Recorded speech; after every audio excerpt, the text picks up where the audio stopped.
'Twas the night before the Military Bowl as UNC prepared for its trip to Annapolis from D.C., where the Temple Owls were awaiting. So for the game, here's my key. In my opinion, this game will come down to how successful UNC's defense can be stopping Temple's run game. North Carolina is 5-2 against teams ranked 60th or worse in rushing offense, and Temple is 91st in that category, averaging just 142 yards per game on the ground.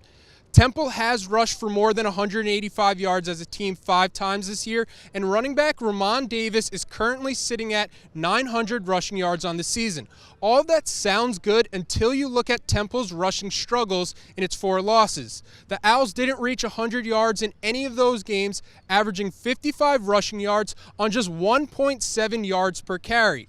For seniors Jason Strobridge and Aaron Crawford's final game at UNC, I'd expect them to do what they do more often than not and control the line of scrimmage against an overmatched Temple offensive line.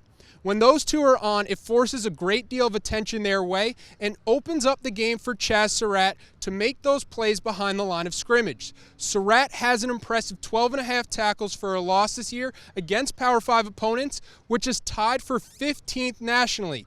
If that trio is on, it'll force Temple's offense to become heavily reliant on a passing game that hasn't proved it can win you a game.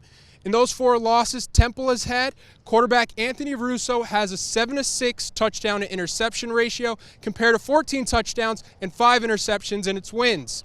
Compared to Temple, Carolina brings to this game a much more balanced offensive approach, and I think that'll make the difference in this matchup.